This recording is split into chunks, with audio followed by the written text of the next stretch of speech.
Daniel Pierce, 38, walked into the Leon County courtroom with a chilling calm, flashing a cold smile as he faced the family of the woman he brutally murdered, Caroline Myers.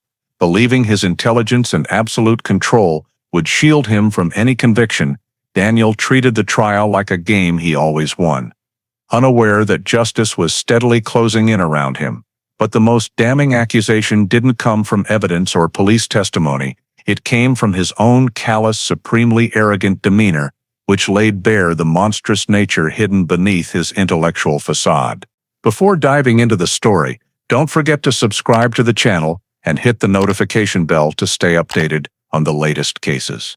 On Saturday evening, August 14, 2010, the air in Tallahassee, Florida, was cool and quiet, like any other summer weekend. At house number 47, Caroline Myers, 33, a dedicated nurse at Tallahassee Memorial Hospital, had just returned from a long shift. A single mother, she was accustomed to nights filled only with the hum of the refrigerator and soft jazz playing from an old speaker. Caroline took off her coat, poured a glass of red wine, set her purse on the sofa, and turned on the living room lamp. Warm golden light filled the tidy room, where everything reflected her meticulous, organized habits. She texted a colleague about the next morning's shift, then stood by the window, gazing into the thick, silent darkness outside. At 9:46 p.m., a strange sound rang out, short, sharp, like metal striking wood, then silence. Neighbors later reported hearing a faint scream, stifled in midair, before everything fell quiet again. Inside the house, the curtain swayed lightly in the air-conditioned breeze, the wine glass tipped over on the floor, its red liquid pooling like a wound. On the light-colored wooden floor, drops of blood mingled with the lamp's reflection. Caroline lay crumpled beside the sofa, her throat slashed deeply, precisely, with no breath escaping. There were no signs of a struggle, no missing items, no evidence of a fight, only cold, deliberate brutality and an indescribable emptiness pervading the room. Moments later, a neighbor stepped over, noticing the door slightly ajar, the light still on, but no response to their calls. Hesitating for a few seconds, she pushed the door open.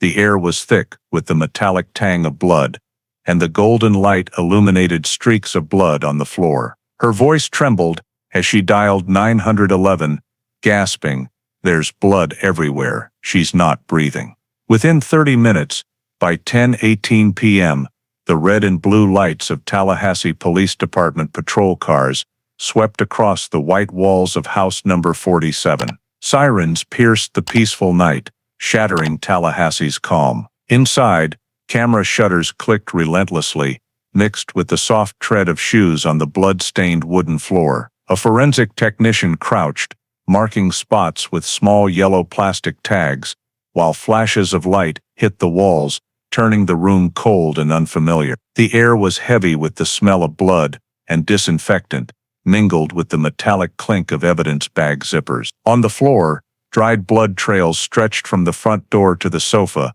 like a desperate path Caroline tried to follow before collapsing. Along that path, her shoe prints faded and stopped where her lifeless body lay. A toppled wine glass lay nearby, bearing clear male fingerprints. A technician lifted the glass into a sealed bag with tweezers, their eyes briefly heavy as they noticed the phone near the sofa. Its screen still lit, displaying an unsent message, "He's here." The room showed no signs of disturbance. Cabinets, tables, and belongings were untouched. The coroner noted, voice steady and cold, deep cut, single direction, strong and precise force. No panic or struggle. This wasn't impulsive. Outside, an officer tested the front door. It was intact, with no signs of tampering. The inner lock was still engaged. "She let him in," the officer said quietly, a chill in his voice. Another added, "and he took less than a minute to finish it." They photographed a bloody handprint on the wall's edge, one directional no-return smear, as if Caroline had only tried to steady herself before falling. Across the living room, personal items remained in place: a magazine, a perfume bottle, a few neatly arranged children's toys on a shelf. Everything was unnervingly perfect. At the doorstep, Lead investigator, Lieutenant Laura Keene of the FDLE, stepped in, wearing latex gloves. She surveyed the scene in silence, her eyes slowly scanning every detail. No theft, no forced entry. The killer knew her, and she trusted him enough to open the door, Keene said, signaling her team to check hidden corners. Outside, the neighborhood was cordoned off. Neighbors gathered under the glow of police lights, whispering, their faces ashen. A middle-aged woman choked back tears, telling a reporter, "She helped me care for my mom all last year. She was kind, no one could hate her." An officer turned to Keene. "I've been here 10 years, never seen a killing like this," she replied, voice low. "Because this wasn't about escape. This was about proving something." As the coroner's van departed, its red lights reflected through the glass door, casting a long streak like a blade of light slicing across the house. Caroline was taken away in a black bag, and the neighborhood returned to silence, leaving only faint bloodstains on the doorstep and the smell of antiseptic in the breeze. The next morning, August 15th, the Tallahassee Democrat ran a bold headline, "Local nurse murdered in her own home, no sign of forced entry." A blurred crime scene photo accompanied the stark words, "Homicide investigation." Residents read the paper in disbelief. On their way to the hospital, Caroline's colleagues wept upon hearing the news. Many stopped in the parking lot, hugging each other in silence. At the police station, Margaret Myers, Caroline's mother, collapsed upon hearing an officer's condolences. Clutching her daughter's framed photo, her voice broke. She didn't have a single enemy. No one could do this to her. No one in the room responded. No words could fill the icy void left by the previous night in Tallahassee. Outside, the city awoke to relentless news reports, while inside the Tallahassee Police Department, a heavy atmosphere blanketed every room. Early sunlight streamed through thick glass, reflecting off a whiteboard where a new detail had been scrawled, "Suspect unknown." That morning, Detective Laura Keene of the FDLE was called in to take over the case. Entering the meeting room, she saw crime scene photos spread across the table, blood-stained floors, the spilled wine glass, the unsent message, "He's here," all telling an unfinished story. Keene glanced over them, then said in a low, firm voice, she opened the door herself. The killer was someone she knew. The room nodded in agreement. A fingerprint officer reported, "We scanned the entire scene, male fingerprints on the wine glass and table edge, but no match in Florida's criminal database." Keene frowned, tapping a pen lightly on the table. "He has no priors, not reckless, not stupid. This is someone calculated." Outside, phones rang, and people moved in and out. Keene stepped to the investigation board, pinning up a map of the area. A red dot marked the victim's house, a green circle the nearby intersection camera. Neighbors reported seeing a silver Chevy Malibu parked outside Caroline's home at 9:30 p.m., just before the murder. A witness said, "I thought it was her friend's car. I'd seen it there a few times before." Police pulled footage from the Lafayette Street intersection camera. A 10:02 p.m. clip showed a matching car leaving the area, heading toward Magnolia Drive. The license plate wasn't fully clear, but the first two characters, 6F, matched the registration of Daniel Pierce, 38, a software engineer from Jacksonville, Caroline's ex-boyfriend. Keene ordered immediate verification. When Daniel Pierce's name surfaced in Caroline's relationship records, the room grew heavy. A young investigator spoke up. "They broke up 3 months ago." Neighbors said, "He came by a few times, sometimes arguing loudly." Keene recalled the coroner's words from the night before, "Not killed out of fear, but to prove something." She asked, "Any reports of abuse or threats?" "No, ma'am, none recorded." "Of course not," Keene replied. "People like him don't leave traces, they leave messages." She ordered a check of the victim's phone logs. The results showed the last call at 9:32 p.m. from Daniel Pierce. Then Caroline opened her phone, typed, "He's here," and never sent it. The timeline on the investigation board aligned 9:30 p.m. Car parked, 9:46. Scream, 10:02. Car left. All in just over 30 minutes, cold and precise. Keene sat back, looking at Caroline's portrait, a woman with a kind smile and bright eyes, then at the crime scene photos. She trusted him. Opened the door, maybe thinking it was just a talk. An officer added, her best friend said Caroline described him as always needing control. She started avoiding him, but he kept texting, wanting to meet for one last talk. Keene nodded, her gaze cold. That was the invitation she didn't know was final. In her report, she wrote, no forced entry, no theft, not impulsive, planned, performative act. He killed, not out of hate, but to assert power. When an officer quietly asked, what do you think he did it for? Keene replied, voice low. Not love, not hate, this guy killed because he was challenged. When she left, he lost control. And for someone like him, losing control means losing himself. The room fell silent. Outside the window, Florida's sunlight glared off the concrete wall, reflecting the cold rationality of the man they were hunting. On August 20th, 6 days after the murder, Daniel Pierce arrived at the Tallahassee Police Department at the investigators' request. He was punctual, unflinching, showing no anxiety. His white shirt was crisply ironed, sleeves rolled up just enough to reveal a gleaming silver watch. Entering the interrogation room, he scanned it briefly, his eyes assessing it like a business meeting rather than a murder investigation. A half-smile appeared, confident to the point of arrogance. You think I'm your monster? He asked, his voice low, smooth, and deliberate. Detective Laura Keene didn't respond, opening a folder and placing crime scene photos before him. He glanced at them, eyebrows slightly raised, then chuckled softly. Looks bad, but you know I wasn't there. I was at the Silver Fox Bar all evening. Ask anyone. His voice was calm, measured, without a stutter or falter. This man controlled his words with absolute precision, every syllable sounding rehearsed. Keene nodded, her tone light.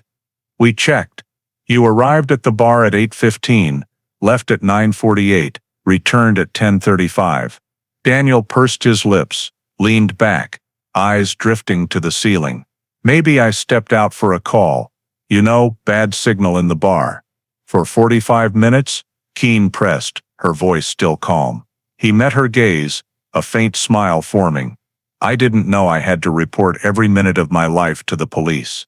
Keene slid over GPS data from his car, showing his route, leaving the bar, heading toward Lafayette, Caroline's neighborhood.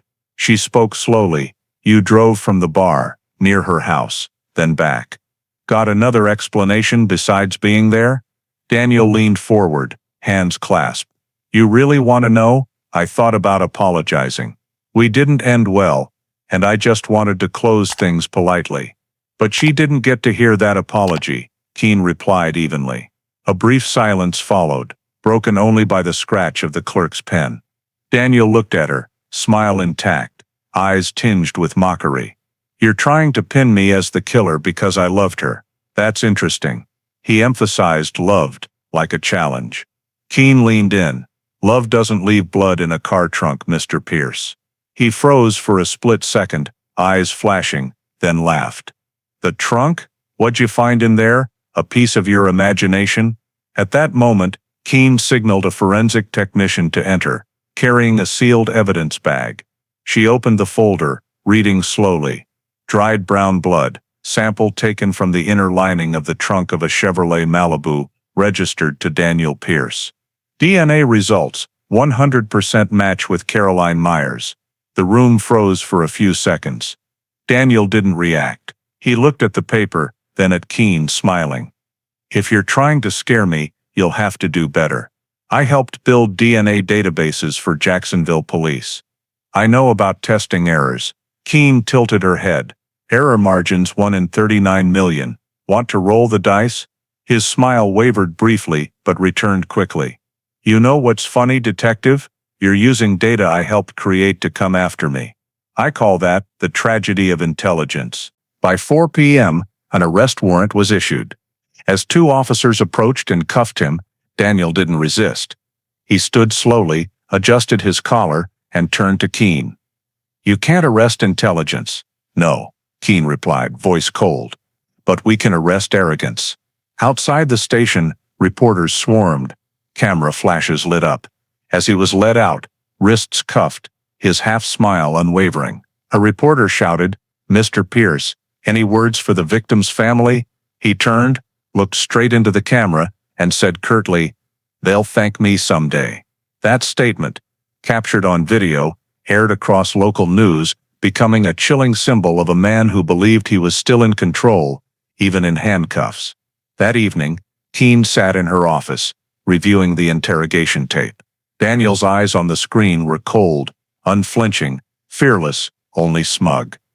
She wrote a final note in her report. Subject displays complete emotional detachment. Self-perceived superiority. Potential narcissistic personality disorder. Dangerous level of control. She closed the folder, sighing. His words echoed in her mind, "You can't arrest intelligence." In that moment, Keene realized this case wasn't just about catching a killer. It was about confronting an ego that believed it was above the law. Prosecutor Angela Whitmore was assigned to the case State of Florida versus Daniel Pierce 3 days after his arrest. Known in Florida's legal circles for her sharpness and principles, she had a habit of writing case notes in red ink. Taking the nearly 200-page file from Keene, she said simply, "We have evidence, but I need a story." Juries don't convict on data, they convict on emotion. In the prosecutor's office, Angela opened her leather briefcase, spreading evidence across the table.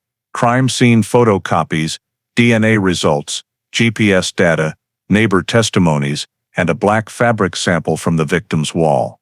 The fabric matched the material of the jacket Daniel wore in surveillance footage that day, a small detail but to her, the linchpin holding the prosecution together. Keene, sitting across, nodded as Angela said, "DNA is the first bullet, the fabric the second, and his attitude, that's the kill shot." While Daniel was held in Leon County, Whitmore and her legal team compiled every piece of technical evidence. The forensic report confirmed blood in his car trunk matched Caroline's perfectly. Intersection camera footage showed his silver Chevy Malibu leaving the area 4 minutes after the estimated time of death. The wine glass at the scene bore his fingerprints. The black fabric on the floor matched his jacket from that evening. Each detail was small, but together, they painted a complete picture, a meticulously planned, emotionless, remorseless crime. Yet, Whitmore's biggest challenge wasn't the evidence, it was the defendant. Daniel Pierce rejected all advice to plead guilty. In his first meeting with his appointed defense attorney, he leaned back and said clearly, "I don't lose, I learn." When urged to stay silent during the trial, he smirked, "I don't need anyone speaking for me, I speak better." He refused a plea deal that could have reduced his sentence to 30 years. "Life imprisonment is a cage. I build cages for a living," he said, referring to his work in software security programming. The media seized on this image. Local TV ran constant headlines. "The arrogant killer. Daniel Pierce smiles during court hearing." A photo of his cold, defiant smile dominated the Tallahassee Democrat's front page. A radio editor remarked on air, "We've never seen someone so confident while facing first-degree murder charges." Angela Whitmore knew from that moment that public opinion was split. Half despised him, half were intrigued. To her it didn't matter. The public will watch the trial. I just need them to see one thing. He didn't just kill a person. He killed the very idea of remorse. In her office, she built a detailed timeline on a whiteboard. 9:30 p.m. Daniel's car appeared in the area. 9:32 p.m. His call to Caroline's phone. 9:40, 9:46 p.m. Estimated time of the murder. 10:02 p.m. Car left Lafayette. 10:35 p.m. Returned to the Silver Fox Bar. Everything aligned with GPS data, camera footage, and witness statements. No gaps. Angela underlined the final note in red ink, motive: loss of control. According to the investigation, Caroline had told a friend that Daniel was controlling, asking where she went, who she met, when she'd be home. When she ended the relationship, he responded with prolonged silence. No apologies, no pleading, just cold withdrawal. To Whitmore, this wasn't acceptance. It was the mark of someone wounded by lost power. He didn't lose love, she said in a meeting. He lost control. And that, she believed, triggered the outburst of a diseased ego. In the prosecution's file, Whitmore wrote, "Defendant Daniel Pierce killed Caroline Myers, not out of anger, but because she saw his true nature, a man who couldn't tolerate failure." She knew the jury needed more than evidence. They needed to see a man who believed he had the right to decide another's life. That afternoon, as the media replayed footage of Daniel's smirking escort from custody, a reporter asked Whitmore outside the courthouse, "What do you think of Pierce's attitude?" She paused, looked into the camera, and said, "His arrogance will convict him more than the evidence." That quote spread across newspapers, aired on evening news, and became the rallying cry for the case. In the late-night office, Angela Whitmore stood before the evidence board, underlining a note beneath Daniel Pierce's portrait: "No emotion, no empathy, no chance for redemption." She turned off the light, packed her files into her briefcase, knowing that what lay ahead was not just a trial, but a confrontation between justice and an ego that believed itself above all. In May 2011, nearly 9 months after the blood-soaked night on Lafayette Street, the Leon County Courthouse was packed from early morning. Local reporters, TV crews, and curious citizens crowded the hallways. The case name was posted outside the main courtroom, State of Florida v. Daniel Pierce. White light from the domed ceiling spilled onto the polished tile floor, reflecting off rows of neatly aligned wooden benches. The air in the room was heavy, thick with anticipation. At 9 a.m., the bailiff's voice rang out, "All rise." The wooden door opened. Daniel Pierce stepped in. He wore a gray suit, white shirt, black tie. Not a single wrinkle. His hands were cuffed in front, but his posture remained upright, each step deliberate, as if he were walking onto his own stage. As he sat at the defendant's table, he looked around, his gaze sweeping over the reporters' cameras, the jury, the prosecutor, and settling on the judge. Not a trace of fear or remorse, only absolute composure. A reporter later wrote, "He didn't enter the courtroom, he owned it." On the prosecution side, Angela Whitmore stood to deliver her opening statement, her voice clear, cold, and firm. "Ladies and gentlemen of the jury, this case is not about love gone wrong. It is about control. Daniel Pierce didn't kill out of passion.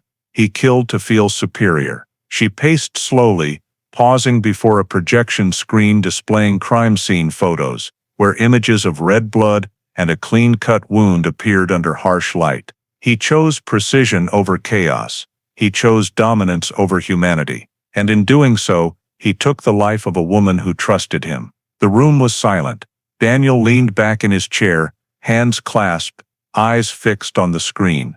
When the crime scene images appeared, Caroline slumped beside the sofa, throat deeply cut, blood pooling on the floor. He didn't blink. His lips tightened slightly, his face eerily still. A juror turned away, hand over mouth. Another looked down, avoiding the sight. Only he sat there, cold, as if watching an unrelated documentary. Whitmore observed his reaction, or lack thereof, and seized on it. "You see him now, calm, collected, almost bored. That's not remorse. That's arrogance." She turned to the jury, lowering her voice. "This man believes he is smarter than the evidence, smarter than all of us. But arrogance leaves fingerprints too." When the prosecution played the intersection camera footage showing the silver Chevy Malibu leaving Lafayette at 10:02 p.m., Daniel tilted his head, eyes narrowing, as if observing an intriguing experiment. No objection, no unease.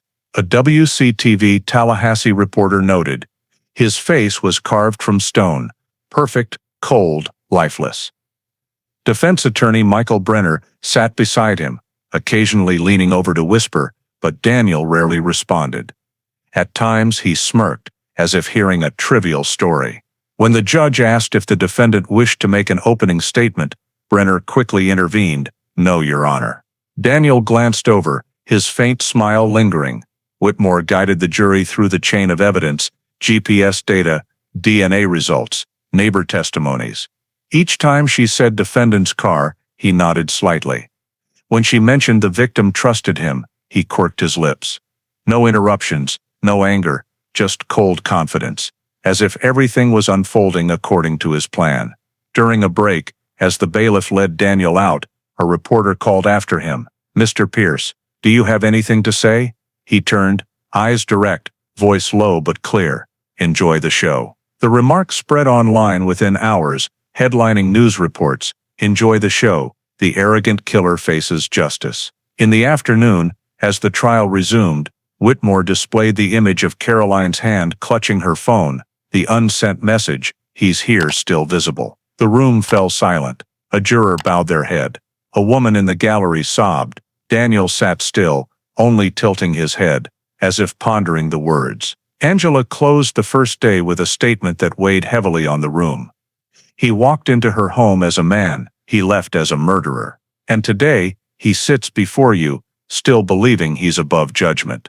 The judge's gavel signaled a recess. Daniel was escorted out. He didn't look back, only adjusted his sleeve before stepping away. Outside the courthouse, a strong wind blew, and reporters swarmed. Amid the flashes of dozens of cameras, his face appeared cold as steel. A reporter shouted, "Daniel, do you feel any remorse?" He didn't answer, only tilted his head, his half-smile returning. In that fleeting moment, captured by a flash, his smile froze on the next day's papers, beneath a bold headline.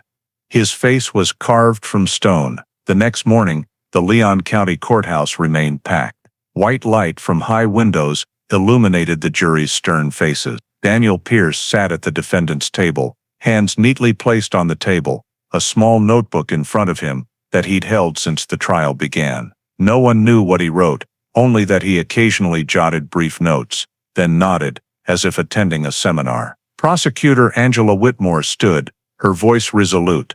"The state calls Dr. Howard Linsky, senior forensic analyst, to the stand." A middle-aged man, in a white lab coat, took the witness stand. As the FDLE's lead forensic expert, he had processed evidence from Daniel's car. After being sworn in, he opened his file and stated clearly, blood samples recovered from the trunk lining of the defendant's vehicle were compared to the known DNA profile of the victim, Caroline Myers. The result, a match. Probability of error, 1 in 39 million. As he spoke, the screen behind him displayed an image of the gray jacket, evidence found in Daniel's trunk. The courtroom light reflected off the darkened bloodstains, with small cuts on the fabric marked in yellow.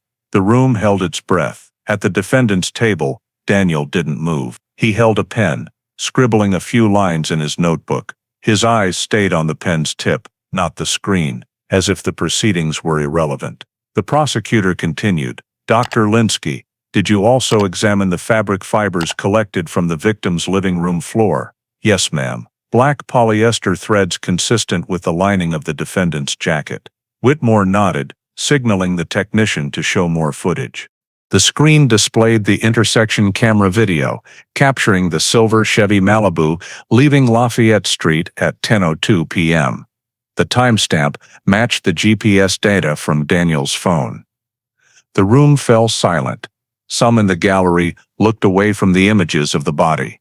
Daniel remained calm, jotting another note, then looking up.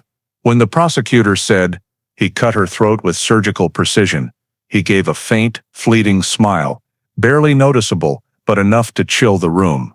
A juror in the second row stared at him, their face paling. Later, in a post-trial interview, they said, "It was like he was proud.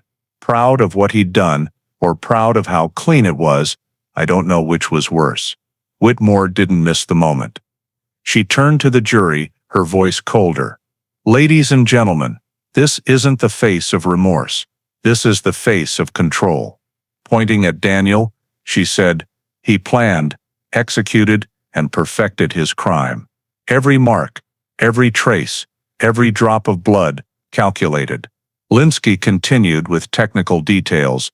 A 12-inch folding knife, carbon steel blade, found in Daniel's drawer, showed signs of being wiped clean. Under UV light, blood particles remained on the handle. The DNA on the handle was a mixed sample, he said. But the dominant profile belongs to the victim. Each sentence landed like a hammer. Reporters scribbled. Cameras clicked relentlessly. Daniel sat motionless, his face blank, not even glancing at his attorney. Michael Brenner occasionally leaned over, intending to speak, but stopped, his expression helpless. When Whitmore asked Dr. Linsky, "Based on your analysis, how would you describe the act itself?"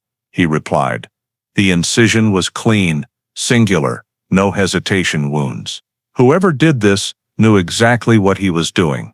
Daniel lifted his head slightly. For a moment, his lips twitched, not in fear, but as if in pride. Angela paused, letting the silence spread. The courtroom was still, jury, reporters, judge, all eyes on him. In that moment, Whitmore said nothing more. She returned to her table, letting his fleeting smile betray him. The court recessed for 10 minutes. As the bailiff led Daniel out, a reporter asked quietly, "Is it true, Mr. Pierce, that you have no regrets?" He paused, mid-step, tilted his head. Eyes direct, voice calm. "Regret is for the weak." Then he continued, his shoes clicking evenly on the tile, leaving behind a stunned and chilling atmosphere. After the break, Whitmore displayed the final image, Caroline's body on the floor, phone beside her hand, the "he's here" message still visible. Turning to the jury, her voice firm, she said, "He left her there, knowing no one would come in time. He didn't panic, he didn't run. He walked away. Because to him, this was victory." Daniel picked up his pen, wrote a few more words in his notebook. A reporter's camera zoomed in, capturing the moment. In the frame, light reflected off his nose and eyes, cold as metal. No one spoke. When the judge's gavel ended the day's session, the shared feeling was clear. They had witnessed not just a murderer, but a man who saw death as part of his perfect plan. The trial entered its third day. The courtroom atmosphere was markedly different. Less murmuring, fewer camera flashes, but no one could look away from the defendant. Daniel Pierce sat at his table, back straight, hands on the desk, eyes drifting to the ceiling, as if awaiting an important meeting. Defense attorney Michael Brenner stood, adjusting his tie. He knew this moment was critical, but also that he was treading on thin ice. "Ladies and gentlemen of the jury," Brenner began, his voice low and weary. "While the prosecution has tried to prove that Mr. Pierce acted with intent and cold blood, we ask you to consider another possibility, that this was the act of a man who lost control, afflicted by a personality disorder, not fully aware of the consequences of his actions." He paused, glancing at his client. Daniel remained silent, eyes fixed on a spot on the floor.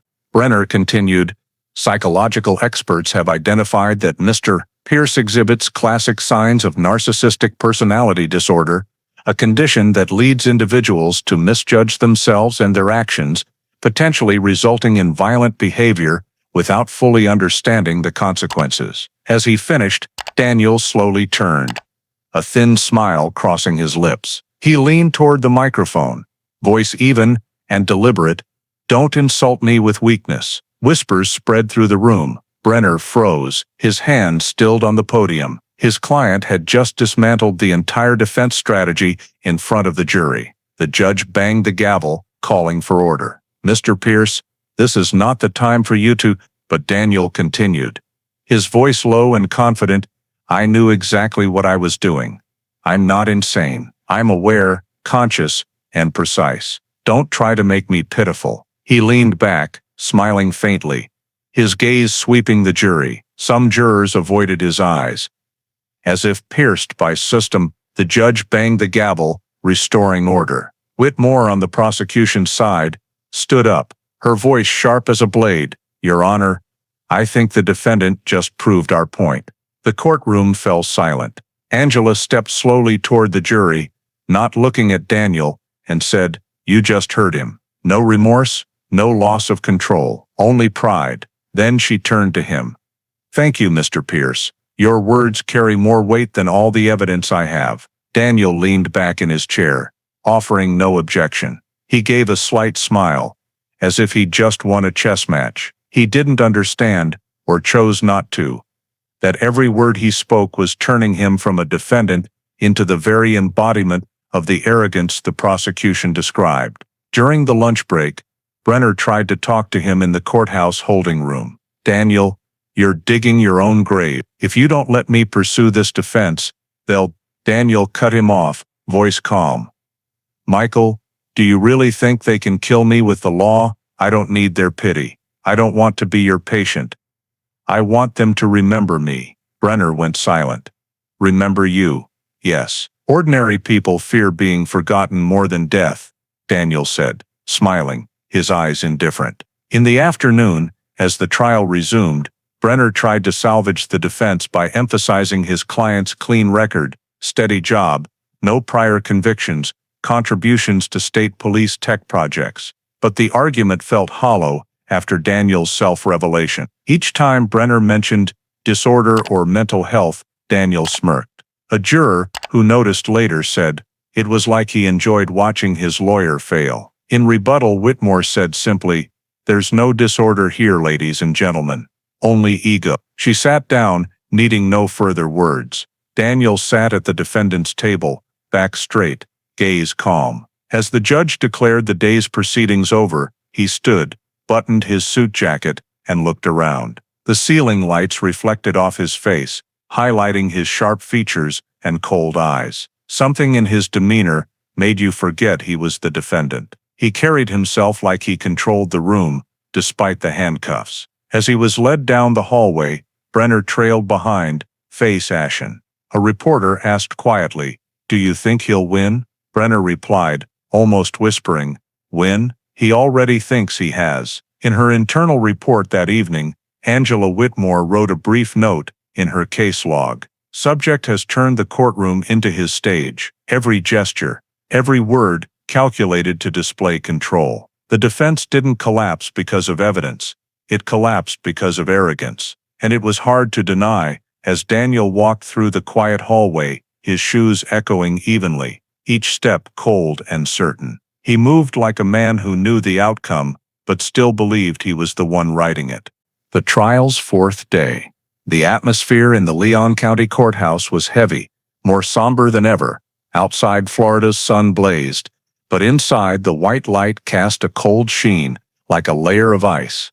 Today was for the witnesses, those left to speak, for what the dead could not. In the front row, Margaret Myers, Caroline's mother, sat silently, clutching her daughter's old knitted scarf. When her name was called, the courtroom hushed. She rose slowly, her steps trembling, eyes fixed on prosecutor Angela Whitmore, then flicking to the defendant's table. Daniel Pierce sat there, like a slab of stone, his eyes emotionless. Whitmore approached gently but firmly. "Mrs. Myers, can you tell the court about the last time you spoke with your daughter?" Margaret nodded, taking a deep breath. 3 days before she died, Caroline called me, sounding worried. She said someone was watching her, a car parked near her house. I asked who, and she paused, then said, "I think it's Daniel, but I'm not sure." She stopped, tears spilling, but continued. I told her to call the police. She laughed and said, "Mom, if I die, it's him." In that moment, no one in the room breathed heavily. A reporter paused, hands hovering over their keyboard. Angela let the silence linger, then asked softly, "Did you believe your daughter?" Margaret looked straight at Daniel, voice hoarse. "I did. Because Caroline didn't say things without reason. She sensed what we didn't want to believe. Some people kill not out of hate, but to prove they can." Daniel didn't react. He sat still, eyes fixed on a blank spot on the table. As Margaret stepped down, she gave him one last look, no trace of remorse, no flicker of feeling, just a cold, flat stare, as if he were looking through the woman who lost her daughter because of him. The next witness, Lena Thompson, Caroline's best friend, took the stand. She was the first to read the unsent message on the victim's phone. Her shoulders shook as she approached the podium. That night, around 9 p.m., Caroline texted me, "He's outside." I asked, "Who?" but she didn't reply. That was the last I ever got from her." She choked up for a moment, then steadied herself. Before that, Caroline said Daniel was controlling, always wanting to know where she went, who she talked to. After she ended it, he went silent for a long time, then started sending vague texts. Once she joked, "He can't handle being rejected." I thought she was exaggerating. I was wrong. Whitmore asked, "Did you see Daniel after their breakup?" "Yes, once, in the hospital parking lot. He was in his car, watching Caroline. He didn't approach, just stared. She was scared but tried to act calm. She said his look wasn't sadness. It was someone planning." Lena faltered. The room was silent. Daniel's eyes met hers, his mouth curving into a faint, polite smile. A reporter in the back row scribbled. He smiled during her testimony. Whitmore glanced at him, then asked her final question. "If Caroline were alive, what do you think she'd tell the court today?"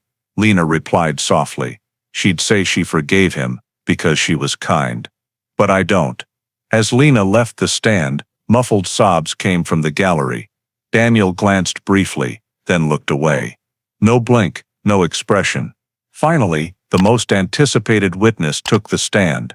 Detective Laura Keene. Her FDLE uniform was crisp, the podium's light glinting off her silver badge. She didn't need notes. Every detail of the case was etched in her memory. The prosecutor asked Detective Keene during questioning, "Did Mr. Pierce confess?" Keene answered immediately, "No, but he said something I'll never forget." "What was it?" Keene looked directly at him. "When I asked why he did it, he said, because she stopped listening." Reporters' pens scratched in unison. Daniel, at the defendant's table, raised an eyebrow. A faint smile curved his lips. He nodded slightly, as if confirming, "Yes, I said that." A sob broke from the gallery. Margaret Myers, Caroline's mother, weeping. Daniel turned, his gaze lingering on her, but his eyes didn't waver, didn't soften. That look thickened the air. Whitmore, standing nearby, lowered her voice to the jury. "He doesn't see pain. He observes it." The judge's gavel called for order, but the sound couldn't erase the lingering silence. A reporter later wrote, "It wasn't the mother's tears that chilled us, it was how he looked at her, and saw nothing in his eyes." Whitmore asked Keene further, "During your interactions, did you see any signs that Mr. Pierce felt remorse?" "No," Keene replied, her voice firm. "He was confident, cooperative, but always positioned himself as an observer. When I told him the victim's DNA was in his car, he smiled and said, 'That's science, and science can be wrong.'" The jury scribbled notes. Daniel, as always, sat still, hands clasped, exuding the calm of someone aware that all eyes were on him. When Whitmore finished her questioning, she looked at him again. "Mr. Pierce, Detective Keene just repeated your words, because she stopped listening. Do you wish to deny that?" Daniel looked up, his gaze unwavering, voice low and clear. "Why would I deny the truth?" A murmur rippled through the room. The judge banged the gavel a second time. The jury exchanged looks of confusion mixed with dread. Margaret slumped forward, covering her face, her sobs stifled. Daniel glanced at her, his eyes devoid of hatred or pity, just complete emptiness. Whitmore stood silent, observing him for a long moment, then said slowly, "That's all, Your Honor." The judge nodded, declaring the witness testimony concluded for the day. As the bailiff escorted Daniel out of the courtroom, he passed the front row where Margaret still sat, her face streaked with tears. For a moment he paused, his eyes swept over her, and a faint, almost involuntary smile flickered. No one spoke, but that silence, cold, suffocating, spoke for all. The man standing before the court was not just a killer, but someone severed from any thread of humanity. On the fifth morning, light streamed through the high windows of the Leon County Courthouse, glinting off the polished tile floor and the jury benches. The courtroom air was thick. Everyone knew today the prosecution would present the interrogation video, the final and most chilling piece of evidence. At the defendant's table, Daniel Pierce sat upright, his white shirt collar crisp, a faint smile hovering at the corner of his mouth, as if he'd already seen the script for the day. Prosecutor Angela Whitmore stepped forward, her voice cold and deliberate. "Ladies and gentlemen, you've heard the witnesses, you've seen the evidence. Now, you will hear him, in his own words." She signaled the technician to activate the screen. The room's lights dimmed, the large screen flickered, then displayed the FDLEL interrogation room. In the video, Daniel wore a black shirt, leaning back in his chair, arms crossed. Detective Keene's voice came from off-screen. "Tell me what happened, Daniel." He paused, then spoke in a calm, almost bored tone. "We talked," she cried. "She said I needed help. She was wrong." The courtroom held its breath. His voice was neither loud nor soft. Steady, calm, precise. Keene asked, "You followed her, didn't you?" He replied, "I didn't have to. She always came back to me. That night, I just reminded her of that." Angela watched the screen's blue glow, noting every reaction. The jury leaned forward. A man in the front row clenched his hands, eyes glued to the screen. In the video, Daniel described his crime like a formula. "I walked in. She turned. I told her to stop crying. She didn't, so I made her stop." A stifled murmur came from the gallery. Whitmore didn't signal to stop the video. She let it play. She said, "You're scaring me." I told her, "No, I'm freeing you." His voice was utterly calm, without a trace of emotion. As the screen showed a close-up of his face in the video, the light illuminated the real Daniel's face. He stared at himself. No avoidance, no bowed head. Just observation, careful, meticulous, as if analyzing his own performance. And then, as the room froze, he smiled. A real smile, small, fleeting, but enough to chill the blood. A reporter in the back row scribbled. He smiled at himself. When the video ended, the room's lights snapped back on. No one spoke for a few seconds. No whispers, no camera clicks. Only the uneven breaths of those trying to stay composed. Whitmore stood still, then spoke softly. "He wanted control, now he has none." She turned to the jury, her gaze steady. "Control, that's what this case has always been about." He decided when she spoke, when she cried, when she stopped breathing. But here, in this courtroom, he doesn't get to decide anymore. Some jurors looked down. One wiped away a tear. Whitmore continued, her voice even but sharp as a blade. "When he smiled at that video, he wasn't smiling at what he did. He was smiling at how perfectly he did it. That is the difference between guilt and arrogance." Daniel sat still. He set his pen on his notebook, writing something. A reporter's camera zoomed in, catching his scrawled black ink. "They finally see me." Brenner glanced over, saw the words, and froze. He knew there was nothing left to salvage. His eyes dropped. Heavy. Whitmore took a step closer, lowering her voice, almost speaking directly to him. "You wanted to prove you were superior. You wanted to control her last breath. But here's the truth, Mr. Pierce. The moment you smiled, you lost." Daniel looked up, his gaze meeting hers. He didn't respond, but his lips twitched faintly. The oldest juror, watching, whispered, "He's not hearing her. He's enjoying this." The judge's gavel called for order, but no one moved.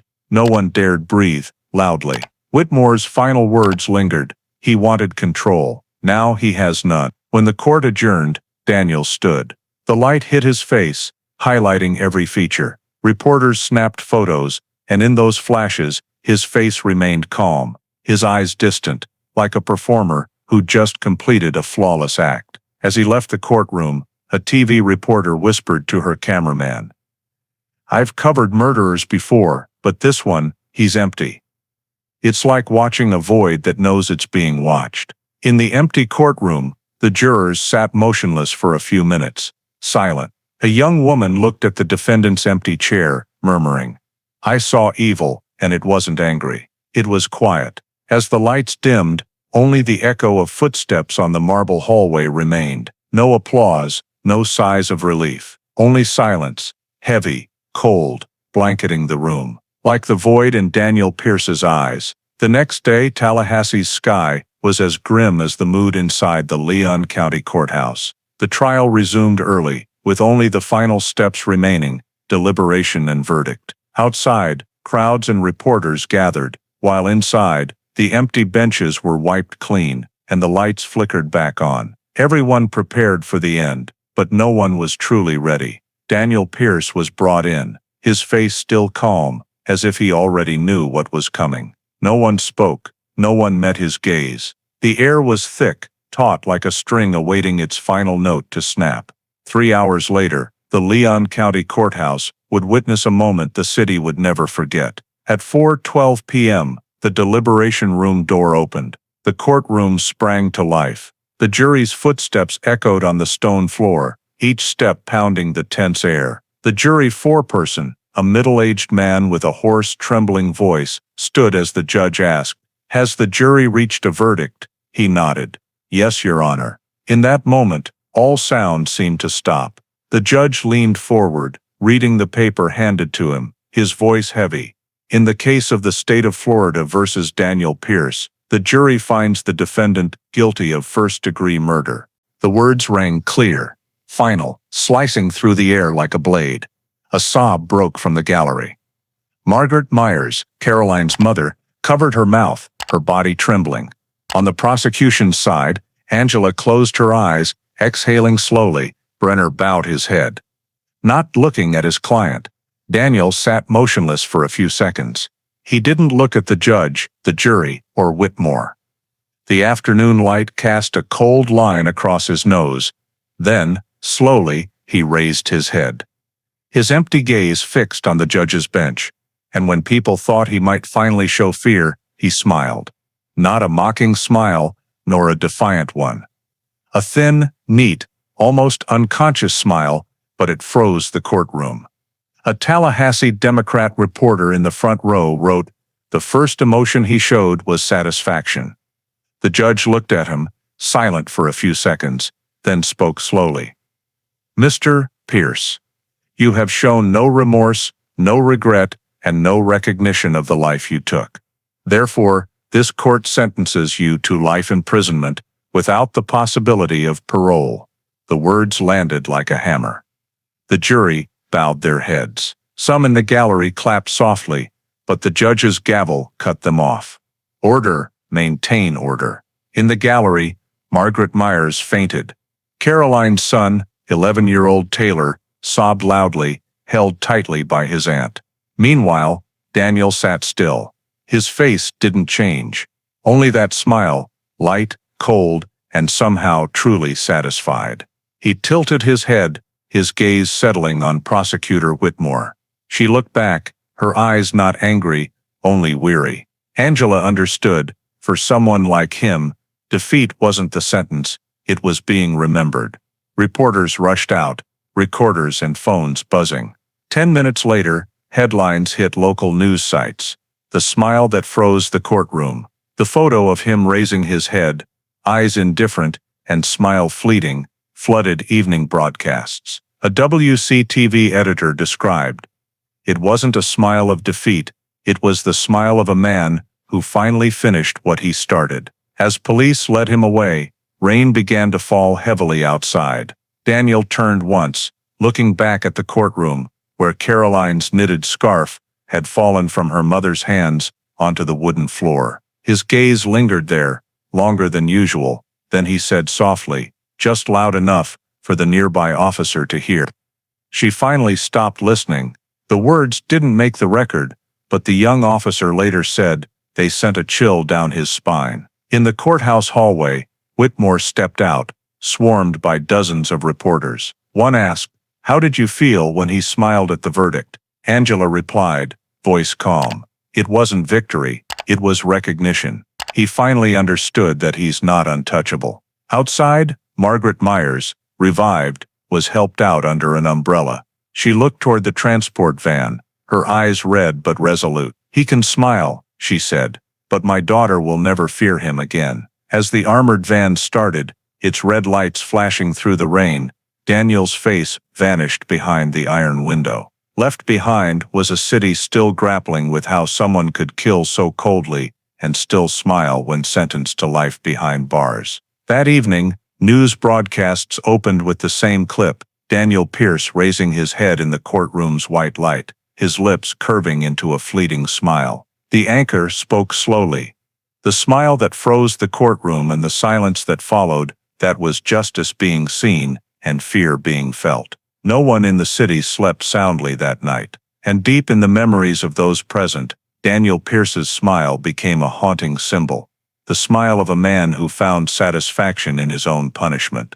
The story of Daniel Pierce is not just a 2010 Florida murder case, but a reflection of a troubling reality in American society today: the rise of narcissism, extreme ego, and emotional coldness in modern individuals. Daniel embodies a person who believed intelligence and control could replace compassion. He killed Caroline not out of love or hate, but because she stopped listening, a symbolic act for an era where many have forgotten how to listen, empathize, and respect others' boundaries. In today's America, where social media promotes a perfect self-image, where people are encouraged to win rather than understand, tragedies like Daniel's are not unfamiliar. It begins with a seemingly harmless mindset, the need to be seen, recognized, right. His statement, "They gave me life, I already had it," exemplifies a generation that believes freedom lies in absolute control, not in compassion. But as the story shows,